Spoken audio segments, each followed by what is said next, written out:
Hi అండి, welcome to పశుసంపద సంరక్షణ YouTube channel. మనం ఇప్పుడు కోనమ్మంద వలస అనే ఒక గ్రామానికి వచ్చి ఉన్నాం. ఇక్కడ ఉన్నటువంటి కుటుంబాలు ఒకప్పుడు పోడు వ్యవసాయ కూలీలకు గాను బయట వ్యవసాయ కూలీలకు గాను ఉండేవాళ్ళు.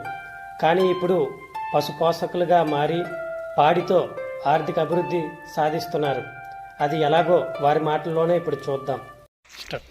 నా పేరు చొక్కా రామారావు. మాది పాచికంట మండలం దగ్గర కోనమ్మంద విలేజ్.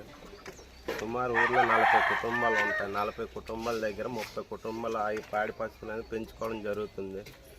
ఈ పాడి పశువులు ఒక పూటకి ఒక ఆవు 8 నుంచి 10 లీటర్ల దగ్గర పాలు ఇస్తున్నాయి.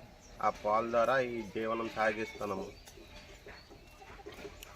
ద్వారా ఏవైనా పథకాలు వచ్చినట్టుగా అయితే ఇప్పిస్తారనేసి కోరుకుంటున్నాము. ఒకప్పుడు మేము వ్యవసాయ కూలి పనులకి వెళ్ళి జీవనం సాగిస్తున్న వాళ్ళం. ఇప్పుడు ఈ పాడి పశువులు కొని వీటితో జీవనం సాగిస్తున్నాము. మీరు డైరీ ఎక్కడికి వెళ్తున్నారు పాలు పోయడానికి? డైరీ కొత్త వలస దగ్గర విశాఖ డైరీలో పాలు పోస్తున్నాము. నమస్తే అండి, నా పేరు సీతారాం. ఆవులు కొనడం వల్ల నాకు కొంచెం ఉపాధి పర్లేదు, బాగానే కలుగుతుంది. పాలు అయితే ఐవరాల్స్లో డైరీలో విశాఖ డైరీలో పోస్తాం.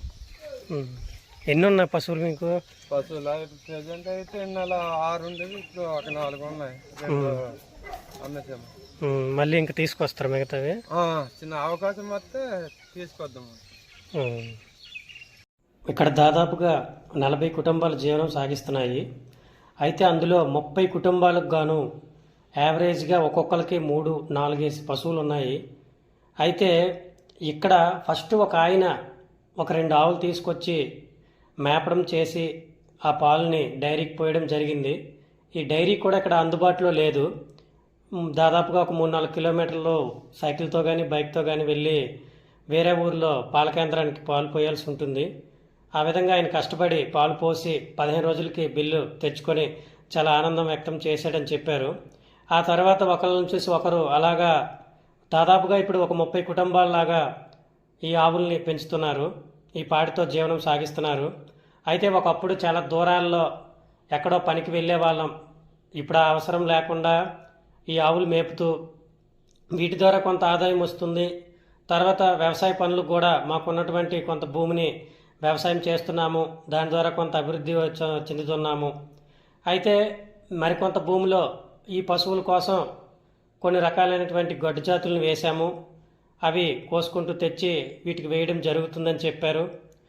అయితే ఇక్కడ ఉన్నటువంటి ఆవులన్నిటికీ కూడా ఏవో ఆబోతులతో సంపర్కం చేయకుండా కృత్రిమ గర్భధారణ చేస్తున్నాము. దానివల్ల మేలుజాతి పెయ్యలు పొందుతున్నామని చెప్పారండి. అవేర్నెస్ అయితే కల్పించారు ఇక్కడ. ఈ అవేర్నెస్ వల్ల ఈ ఆవు దూడలు కూడా మళ్ళీ డివార్మింగ్ చేపించడం, మందులు వేపించడం, సీజనల్గా వ్యాక్సినేషన్లు చేపించుకోవడం కూడా ఇక్కడ చేస్తున్నారు. ఈ విధంగా చేయటం వల్ల పాల దిగుబడి కూడా పెరుగుతుంది, ఎటువంటి డిసీజెస్ రాకుండా. అయితే ఇక్కడ ఉన్నటువంటి ఆవులు, గేదెలు అన్నీ కూడా ఏవే నాటు పశువులు కాకుండా అన్నీ కూడా మేలుజాతి ఆవులే ఉన్నాయి. ఇక్కడ మేలుజాతి పెయ్యలు, మేలుజాతి ఆవులే ఉన్నాయి. ఏవి కూడా ఇక్కడ నాటు ఆవులు అయితే లేవు. నెక్స్ట్ ఇక్కడ కొంతమందికి ఒంగోలు ఆవులు కూడా ఉన్నాయి. వాటికి ఒంగోలుతో ఎద ఇంజెక్షన్ చేపించి దేశీ ఆవుల్ని మరియు ఒంగోలు గిత్తల్ని పెంచుతున్నాము. వాటికి కూడా మంచి ధరలు వస్తున్నాయని కూడా చెప్పారు. దాంతోపాటు వీళ్ళు ఒక విషయం అయితే నాతో చెప్పారు, ప్రభుత్వం మాకు ఏదైనా మంచి సహకారాలు అందిస్తే మరింత పాడిని బాగా అభివృద్ధి చేసుకుంటామని చెప్పారు. అప్పుడే నేను ఒక విషయం అయితే చెప్పాను. ప్రజెంట్ ఆన్గోయింగ్ ప్రోగ్రామ్ అయినటువంటి ఇక్కడ మనకు సెంట్రల్ని ఇస్తున్నారు కదా, గోకులం, మినీ గోకులం వంటి పథకం గురించి అయితే వాళ్ళకి వివరించడం జరిగింది. సీజనల్ వ్యాక్సిన్ల గురించి కూడా వాళ్ళకి వివరించాను. తర్వాత ఇక్కడ ఒకప్పుడు ఊర్లో పని లేక సిటీలోనికి వెళ్ళే పరిస్థితి ఉండేది పని కోసం. కానీ ఇప్పుడు ఆ వ్యక్తులే వచ్చి 2-3 ఆవులు కొనుక్కొని ఉపాధి పొందుతున్నాము, ఊర్లో హ్యాపీగా ఉంటున్నామని కూడా చెప్పారు. దాంతోపాటు కొన్ని సమస్యలు ఉన్నప్పటికీ, అంటే పాలు ఇవ్వడం కోసం 3 కిలోమీటర్లు 2 కిలోమీటర్లు వెళ్ళి చీకట్లో కూడా వెళ్ళి ఈవినింగ్ టైం వెళ్ళి వర్షాల కాలంలో కూడా వెళ్ళి ఇచ్చినప్పటికీ మేము పాడి వల్ల మాకు మంచి జరిగిందని, మేమైతే చాలా ఉపాధి పొందుతున్నామని చక్కగా వివరించారు, మన కోసం టైం కేటాయించి చెప్పారండి. అయితే మీడియా ఇక్కడ ఈ కెమెరా ముందు మాట్లాడలేకపోయారు చాలామంది రైతులు. ఒక ఇద్దరు ముగ్గురు మాట్లాడితే ముందు మనం వీడియోలో పెట్టాము. ఇలాంటి మరెన్నో వీడియోస్ కోసం మన ఛానల్ని లైక్ చేయండి, షేర్ చేయండి, సబ్స్క్రైబ్ చేయండి.